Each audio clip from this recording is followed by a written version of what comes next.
Howard Phillips Lovecraft's From Beyond. Horrible beyond conception was the change which had taken place in my best friend Crawford Tillinghast. I had not seen him since that day, 2 months and a half before, when he told me toward what goal his physical and metaphysical researches were leading. When he had answered my odd and almost frightened remonstrances by driving me from his laboratory and his house in a burst of fanatical rage. I had known that he now remained mostly shut in the attic laboratory with that accursed electrical machine, eating little and excluding even the servants. But I had not thought that a brief period of 10 weeks could so alter and disfigure any human creature. It is not pleasant to see a stout man suddenly grown thin, and it is even worse when the baggy skin becomes yellowed or grayed, the eyes sunken, circled and uncannily glowing, the forehead vain and corrugated, and the hands tremulous and twitching. And if added to this there be a repellent unkemptness, a wild disorder of dress, a bushiness of dark hair white at the roots, and an unchecked growth of white beard on a face once clean-shaven, the cumulative effect is quite shocking. But such was the aspect of Crawford Tillinghast on the night his half-coherent message brought me to his door after my weeks of exile. Such was the spectre that trembled as it admitted me, candle in hand, and glanced furtively over its shoulder as if fearful of unseen things in the ancient, lonely house set back from Benevolent Street. That Crawford Tillinghast should ever have studied science and philosophy was a mistake. These things should be left to the frigid and impersonal investigator, for they offer two equally tragic alternatives to the man of feeling and action: despair if he fail in his quest, and terrors, unutterable and unimaginable, if he succeed. Tillinghast had once been the prey of failure, solitary, and melancholy. But now I knew, with nauseating fears of my own, that he was the prey of success. I had indeed warned him 10 weeks before, when he burst forth with his tale of what he felt inside about to discover. He had been flushed and excited then, talking in a high and unnatural, though always pedantic voice. "What do we know," he had said, "of the world and the universe about us? Our means of receiving impressions are absurdly few, and our notions of surrounding objects infinitely narrow. We see things only as we are constructed to see them, and can gain no idea of their absolute nature.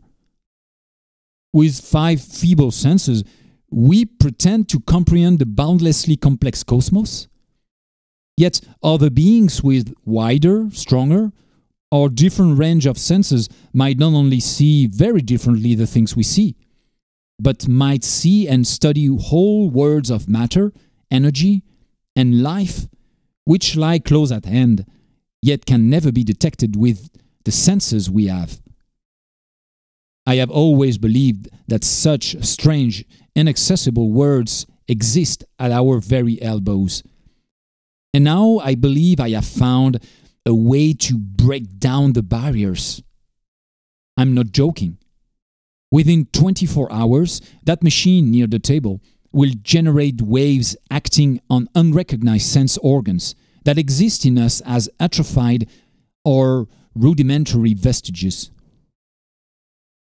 Those waves will open up to us many vistas unknown to man, and several unknown to anything we consider organic life.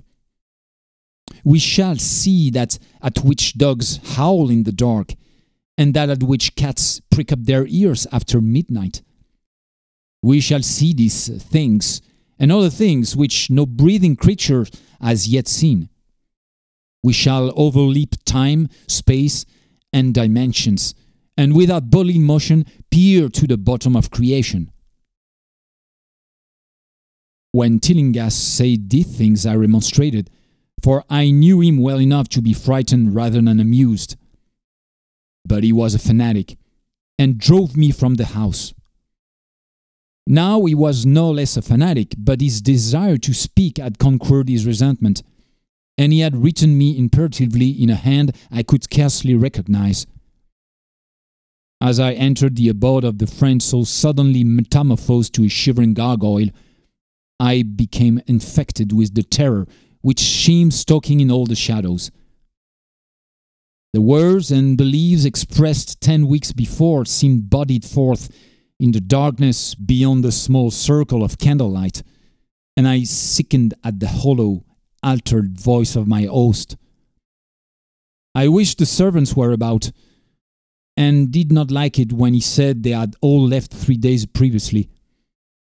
It seems strange that old Gregory, at least, should desert his master without telling as tried a friend as I. It was he who had given me all the information I had on Tillinghast after I was repulsed in rage. Yet I soon subordinated all my fears to my growing curiosity and fascination. Just what Crawford Tillinghast now wished of me, I could only guess. But that he had some stupendous secret or discovery to impart, I could not doubt. Before I had protested at his unnatural pryings into the unthinkable. Now that he had evidently succeeded to some degree, I almost shared his spirit, terrible though the cost of victory appeared. Up through the dark emptiness of the house, I followed the bobbing candle in the hand of this shaking parody of man. The electricity seemed to be turned off, and when I asked my guide, he said it was for a definite reason. It would be too much. I would not dare, he continued to mutter. I especially noted his new habit of muttering, for it was not like him to talk to himself. We entered the laboratory in the attic, and I observed that detestable electrical machine, glowing with a sickly, sinister violet luminosity. It was connected with a powerful chemical battery, but seemed to be receiving no current. For I recalled that in its experimental stage, it had sputtered and purred when in action. In reply to my question, Tillinghast mumbled that this permanent glow was not electrical in any sense that I could understand. He now seated me near the machine, so that it was on my right, and turned a switch somewhere below the crowning cluster of glass bulbs. The usual sputtering began, turned to a whine, and terminated in a drone so soft as to suggest a return to silence. Meanwhile, the luminosity increased, waned again, then assumed a pale, outre color or blend of colors, which I could neither place nor describe. Tillinghast had been watching me, and noted my puzzled expression. "Do you know what that is?" he whispered. "That is ultraviolet." He chuckled oddly at my surprise. "You thought ultraviolet was invisible, and so it is. But you can see that, and many other invisible things now. Listen to me. The waves from that thing are waking 1,000 sleeping senses in us. Senses which we inherit from aeons of evolution from the state of detached electrons to the state of organic humanity. I have seen the truth, and I intend to show it to you. Do you wonder how it will seem? I will tell you." Here, Tillinghast seated himself directly opposite me, blowing out his candle and staring hideously into my eyes. "Your existing sense organs, ears first, I think, will pick up many of the impressions, for they are closely connected with the dormant organs. Then there will be others, You have heard of the pineal gland? I laugh at the shallow endocrinologist, fellow dupe and fellow parvenu of the Freudian. That gland is the great sense organ of organs, I have found out. It is like sight in the end, and transmits visual pictures to the brain. If you are normal, that is the way you ought to get most of it. I mean, get most of the evidence from beyond. I looked about the immense attic room with the sloping south wall, dimly lit by rays which the everyday eye cannot see. The far corners were all shadows, and the whole place took on a hazy unreality which obscured its nature and invited the imagination to symbolism and phantasm. During the interval that Tillinghast was long silent, I fancied myself in some vast, incredible temple of long-dead gods, some vague edifice of innumerable black stone columns, reaching up from a floor of damp slabs to a cloudy height beyond the range of my vision. The picture was very vivid for a while, but gradually gave way to a more horrible conception, that of utter, absolute solitude in infinite, sightless, soundless space. There seemed to be a void and nothing more, and I felt a childish fear which prompted me to draw from my hip pocket the revolver I carried after dark, since the night I was held up in East Providence. Then, from the farthermost regions of remoteness, the sound softly glided into existence. It was infinitely faint, subtly vibrant, and unmistakably musical, but held a quality of surpassing wildness which made its impact feel like a delicate torture of my whole body. I felt sensations like those one feels when accidentally scratching ground glass. Simultaneously, there developed something like a cold draft, which apparently swept past me from the direction of the distant sound. As I waited breathlessly, I perceived that both sound and wind were increasing, the effect being to give me an odd notion of myself as tied to a pair of rails in the path of a gigantic approaching locomotive. I began to speak to Tillinghast, and as I did so, all the unusual impressions abruptly vanished. I saw only the man, the glowing machine, and the dim apartment.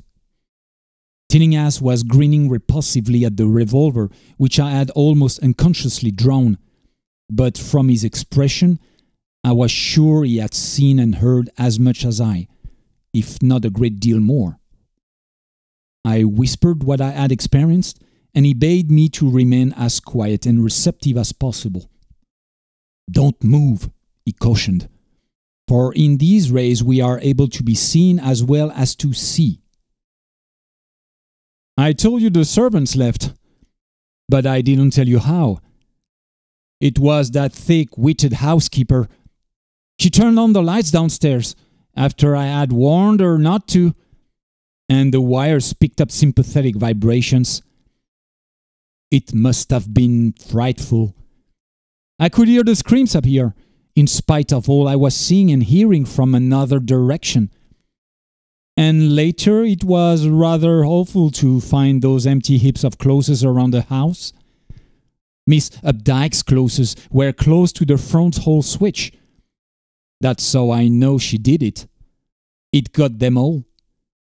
But so long as we don't move, we're fairly safe. Remember, we're dealing with a hideous world in which we are practically helpless. Keep still." The combined shock of the revelation and of the abrupt command gave me a kind of paralysis. And in my terror, my mind again opened to the impressions coming from what Tillinghast called beyond. I was now in a vortex of sound and motion, with confused pictures before my eyes. I saw the blurred outlines of the room, but from some point in space there seemed to be pouring a seething column of unrecognizable shapes of clouds, penetrating the solid roof at a point ahead and to the right of me. Then I glimpsed the temple-like effect again, but this time the pillars reached up into an aerial ocean of light, which sent down one blinding beam along the path of the cloudy column I had seen before. After that, the scene was almost wholly kaleidoscopic, and in the jumble of sights, sounds, and unidentified sense impressions, I felt that I was about to dissolve, or in some way lose the solid form. One definite flash I shall always remember. I seemed for an instant to behold a patch of strange night sky filled with shining, revolving spheres, and as it receded, I saw that the glowing suns formed a constellation, or galaxy of settled shape, this shape being the distorted face of Crawford Tillinghast. At another time, I felt the huge animate things brushing past me and occasionally walking or drifting through my supposedly solid body, and thought I saw Tillinghast look at them, as though his better trained senses could catch them visually. I recalled what he has said of the pineal gland, and wondered what he saw with his preternatural eye. Suddenly I myself became possessed of a kind of augmented sight. Over and above the luminous and shadowy chaos arose a picture which, though vague, held the elements of consistency and permanence. It was indeed somewhat familiar, for the unusual part was superimposed upon the usual terrestrial scene, much as a cinema view may be thrown upon the painted curtain of a theatre. I saw the attic laboratory, the electrical machine, and the unsightly form of Tillinghast opposite me. But of all the space unoccupied by familiar objects, not one particle was vacant. Indescribable shapes, both alive and otherwise, were mixed in disgusting disarray. And close to every known thing were whole worlds of alien, unknown entities. It likewise seemed that all the known things entered into the composition of other unknown things, and vice versa. Foremost among the living objects were inky jellyfish monstrosities, which flabbily quivered in harmony with the vibration from the machine. They were present in loathsome profusion, and I saw to my horror that they overlapped, that they were semi-fluid and capable of passing through one another and through what we know as solids. These things were never still, but seemed ever floating about with some malignant purpose. Sometimes they appeared to devour one another, the attacker launching itself at its victim and instantaneously obliterating the latter from sight. Shudderingly, I felt that I knew what had obliterated the unfortunate servants, and could not exclude the thing from my mind as I strove to observe other properties of the newly visible world that lies unseen around us. But Tillinghast had been watching me, and was speaking. "You see them. You see them? You see the things that float and flop about you, and through you every moment of your life? You see the creatures that form what men call the pure air and the blue sky? Have I not succeeded in breaking down the barrier? Have I not shown you worlds that no other living men have seen?" I heard he scream through the horrible chaos, and looked at the wild face thrust so offensively close to mine. His eyes were pits of flame, and they glared at me with what I now saw was overwhelming hatred. The machine droned detestably.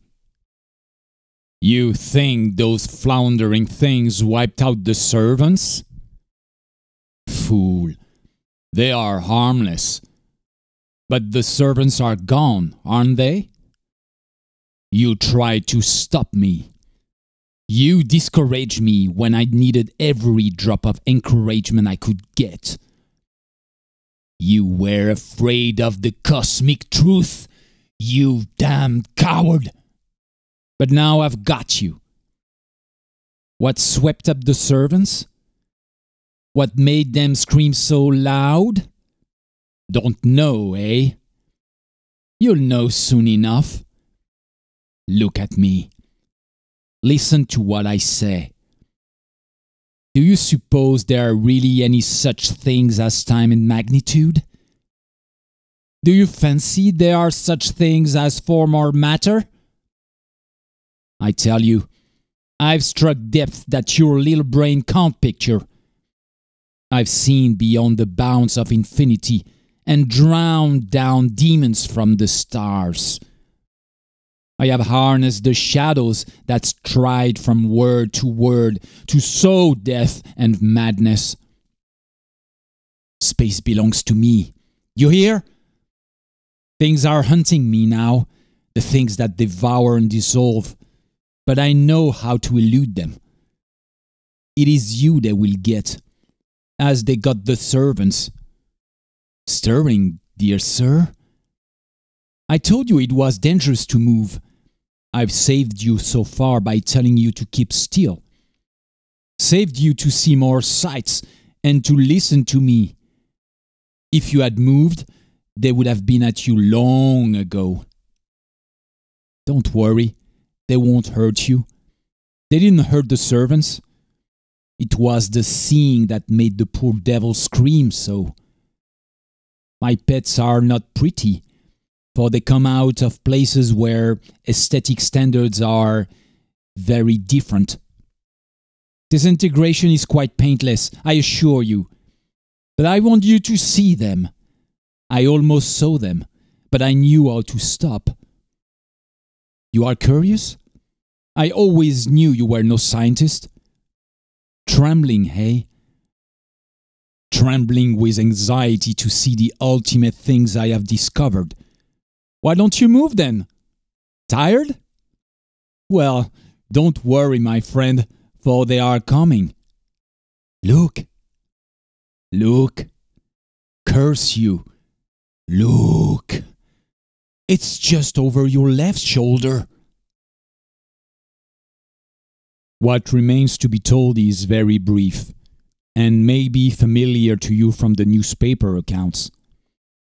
The police heard a shot in the old Tillinghast house and found us there. Tillinghast dead and me unconscious.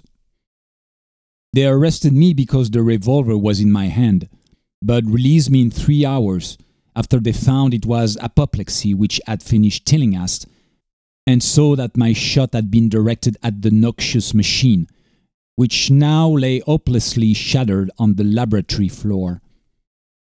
I did not tell very much of what I had seen, for I feared the coroner would be skeptical. But for the evasive outline I did give, the doctor told me that I undoubtedly been hypnotized by the vindictive and homicidal madman. I wish I could believe that, doctor. It would help my shaky nerves if I could dismiss what I now have to think of the air and the sky about and above me. I never feel alone or comfortable, and a hideous sense of pursuit sometimes comes chillingly on me when I am weary. What prevents me from believing the doctor is one simple fact, that the police never found the bodies of those servants whom they say Crawford Tillinghast murdered.